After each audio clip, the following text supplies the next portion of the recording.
Hello, I'm Greg Perry, General Manager of nuCore Solutions. Today we're going to talk about how a lot of PACS users are getting so frustrated with trying to find commands on icon-based systems that they're actually starting to migrate away from that towards the no icon software. Now, one of the nicest features about the new PACS software is that there are no icons anywhere in the system. If we take a look at the viewing screen here, we notice that there is patient information and demographics, but all of the command buttons have word text commands written into them. So if you want to find the command for annotate, you simply look for the button that says annotate, click on that, and you actuate that feature. Just below the patient information are the command buttons. Each button has a word or two for that specific command. You simply locate the feature you want and select that button. Below that is the window level box. These are the standard controls that you'll use most of the time. Notice here that we can select window level, zoom, pan, or when we have multi-slice image files, the stack or scroll function. We can also export, flip, rotate, and we have window level preferences that we can talk about later.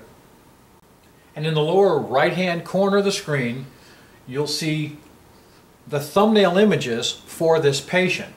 And one of the nice features about the new PACS software is that we can do automatic prefetching. So not only will I show the most current images highlighted underneath with the time and date stamp, but I can also have all the priors pulled so they're available for me. And if there's more priors than there is space available on the screen, this down button becomes highlighted and I can see the rest of the images associated with this patient's file. What I do next is I choose which one of these thumbnail images I want to bring over to the main screen, and I select that by simply clicking on that image. Now the image is brought into the main viewing area. Now the image has been brought into the main viewing area, and I can begin my manipulation, reading, and diagnostic work. Typically, most software systems ask you to come over and find a command. As you can see over here, there's a window level. I can select that. I come back onto the screen, and by holding down a mouse button, I can manipulate that image. When I want to change, I have to come back over and select another command. In this case, let's go to zoom. Our zoom is a variable zoom control, which means it's not stepped into 10% or 20%. It's absolutely variable. So I can scroll it to any magnification level that I desire. Once I've hit that magnification level, I come back over and choose pan, which means now I can move or readjust that image to a specific placement on screen. What we've done is, besides having the manual settings, is we've attached the command to the mouse button. So by using the right mouse click, and if you watch the icon on the screen here, as I right click, I'll actually change that icon on the mouse cursor to that new command. In this case I have window level, so now I can hold down the left mouse button, and by moving it I'll create different contrast, or clicking again I now have magnification, and the third mouse click gives me back to the pan control. The idea here is that you're saving a lot of time. I don't have to move over to a menu to find a function. The three most common functions, window level, zoom, and pan, are on my mouse. They're assigned to the right mouse click. So what happens is, not only do I get through image reading much quicker, but I help keep my focus on the area of interest. So now with just a few quick mouse clicks, I can position the image where I want, at a magnification level that I want, and position it right here on the main viewing area. Now to change from this image to one of the other thumbnails, again all I do is come back over to the thumbnail area and click on any one of these thumbnails, and it brings that image instantly to the main part of the viewing screen. If I go up in the area down here, I see some of the other images that are available, and I can choose any one of these, including the one that came in today, the most current image. Same thing happens through a series of simple mouse clicks. I can do my diagnostic work quickly, accurately, easily, and efficiently. Now, once I'm done with this specific patient, by selecting the OK button, it will move this patient's file from the pending work list to the completed work list. Let's see how that happens. So once we choose OK, that patient's images are moved from the pending work list to the completed work list. And you can see here's that patient name and ID number under completed. If we go back to the pending, these are all the patient's files that I still need to read. I can select any one of these, either by the time and date stamp, first in, first on the list, or each one of these columns allows me to sort the work list according to the title of that column. By clicking on the top, I can do alphabetic. I can sort by ID number. If I have different institutions sending me images, I can sort by institution or by the modality.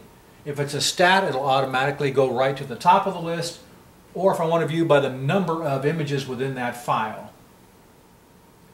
Let's select an MRI. Here's one for the knee. Now, once the image is on screen, we of course can use all or any of these command buttons to manipulate the image the way that I feel necessary. Since it's a multi-slice image, we also add now the stack or scroll command, which allows us to scroll through and see each one of the 30 different slices within this particular series. And you can watch these numbers here on the screen. As we scroll through the images, those numbers will change. The stack can be actuated either manually by clicking on the command and then coming over and using the mouse to scroll through it, forward and or reverse. Or I can use these sliders, allowing me to move one slice at a time, either forward or in reverse. Notice how the number changes with each slice that comes on screen. Of course, I can do the magnification and the window level. It's all part of the main system. I can magnify it, move it, and if I want to, I can ask the computer to run through the slices for me by hitting the run button. Now that was fast, so we have a speed control that allows us to slow this down.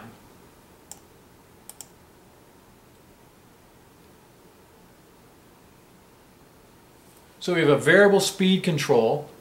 So now my hands are free to pick up, again, maybe a recording device to do my dictation. And then I can take over manual control by clicking on the screen or coming back and clicking the stack command button. In the lower right corner of the main viewing area, when we have a multi-slice image like this MRI, you'll also see that there's a locator line that will move as you go through the slices. This lets you know exactly what slice position is that's currently on the screen. And I'll manually back this up so that we can see how that locator line will adjust as you view these images.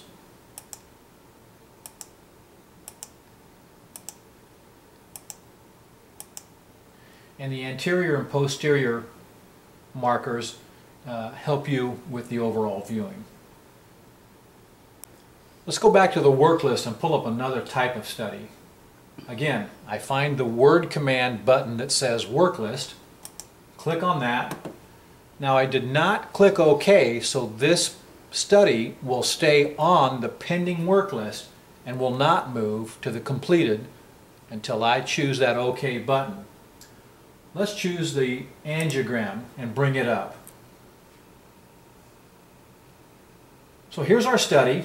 And again, we can manipulate this any way we want because we have full command of functionality.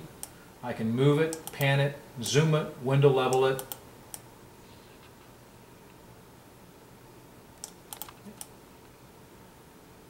and make it fit what I need. Now, if we notice over here, the indication is that we have 79 different slices or frames to this specific study. As we run this, we'll also note that it's very easy for my eye to track the contrast media as it's going through the veins. I can choose to stop anywhere I want. I can come over and magnify, position, and then continue.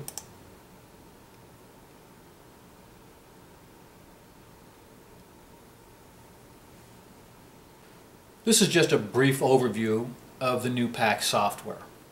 I think you would agree that the non-icon based software is much more desirable. It's much more intuitive. It helps you learn the system quicker. You'll end up using more of the features because you can actually find the commands and features that you're looking for. And overall, it's going to increase your productivity, which means now your patient care level can continue to grow higher and higher. One important consideration when you start thinking about PACS is the actual configuration of that system. A lot of people don't really understand that the PACS can be configured the way that you need it to be configured. At nuCore, we totally believe in PACS your way. And what that means is, if you need your PACS system on a laptop computer, we can do that for you. This particular workstation is a self-contained touchscreen HP. It includes all the software for a full PACS. It has the archive, it has the router, it has viewing software. It's a small, compact, small footprint unit that's very affordable and can get you reading digital images very quickly. Because there's no icons on the software, it's very intuitive. You can find the features you're looking for. You can find the commands you're looking for. In fact, most users tell us that they end up using much more of the features because they can actually find the feature or command that they're looking for. We hope you enjoyed this short, brief introduction. If we can help you, please give us a call. We'd love to work with you. Thanks a lot. Now, some of you will want to consider some advanced options for your PACS system. And some of those options might include remote access to your viewing. One of the unique features that we have in our new PACS software is the ability to convert these images to JPEG so we can get them transferred out and available to you on your iPad or your smartphone. If we have this particular image up, I can view it in my office.